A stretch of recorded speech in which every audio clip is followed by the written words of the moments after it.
নমস্কার, আমি কাকুলি। আপনারা দেখছেন রান্নাঘর ডায়েরি।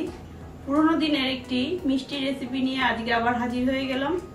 এখন তো মানুষ সেই মিষ্টি ভুলেই গেছে, কিছু কিছু দোকানে হয়তো এখনো পাওয়া যায়, কিন্তু আজকে আমি খুব সহজেই সেই মিষ্টিটি ঘরে কিভাবে তৈরি করা যায় সেটাই দেখাবো। আজকে আমাদের রেসিপি হলো গুজিয়া মিষ্টি। বাড়িতে ছোটখাটো পুজো হোক বা অনুষ্ঠান হোক, অনায়াসেই তৈরি করে নিতে পারবেন।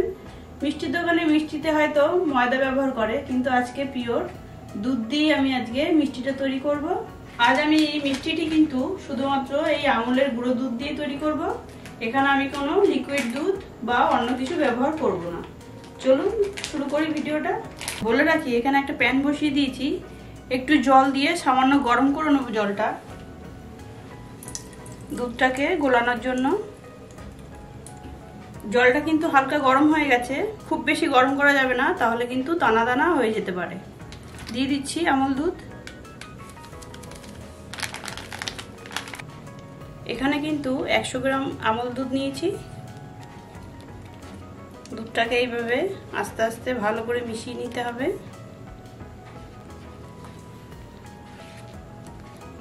দুধের জলটা যখন একটু বেশি গরম হয়ে যাবে, তখন কিন্তু গ্যাসের ফ্লেমটা একদম অফ করে দিতে হবে। অফ করে দিয়েই কিন্তু মেশাতে হবে। উষ্ণ গরম জলের সাথে কিন্তু আমুল দুধের গুঁড়োটা ভালোভাবে মিশে গেছে, দেখুন।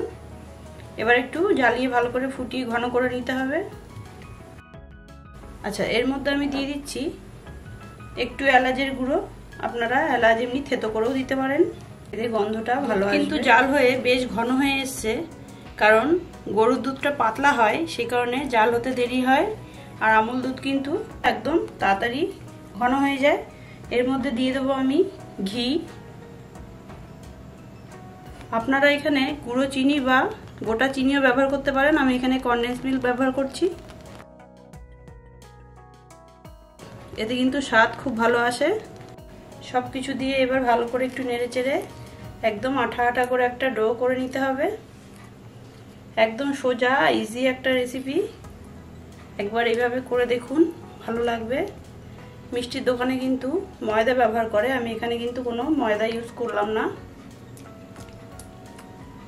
আর একটু ফুটিয়ে ঘন করে নিই, তারপরে দেখাচ্ছি।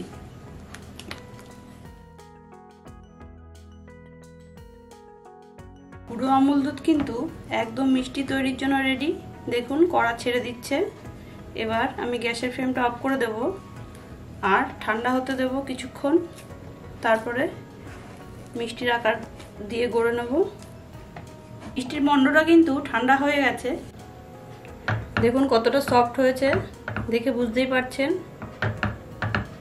এই মিষ্টিটা হাতে পাকিয়ে নেব, তার জন্য লাগিয়ে নিচ্ছি হাতে একটু ঘি। মিষ্টির মন্ড থেকে একটু একটু করে নিয়ে আমি মিষ্টি শেপ দিয়ে নেব।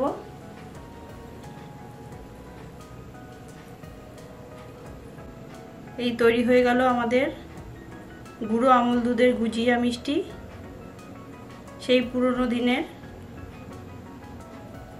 খুব সহজেই। চলুন সবকটা তৈরি করে নিই, তারপর দেখাচ্ছি।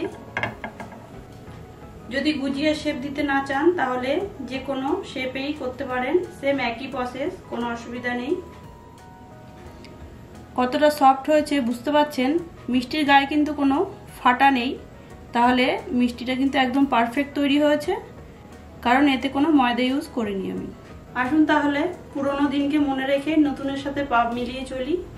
আমি কিন্তু প্রায়ই এই মিষ্টিটা ঘরে তৈরি করে থাকি, আর ঠিক একইভাবে আমি চাইবো আপনারাও এরকম প্রসেসেই একবার অন্তত করে দেখুন। আশা করছি ভালো লাগবে। অবশ্যই কমেন্ট করে জানাবেন, লাইক করবেন, শেয়ার করবেন আর সাবস্ক্রাইব করবেন রান্নাঘর ডায়েরি চ্যানেলটিকে। দেখা হচ্ছে এরকমই নতুন নতুন মজাদার রেসিপির সাথে নেক্সট ভিডিওতে। ততক্ষণ ভালো থাকবেন, সুস্থ থাকবেন।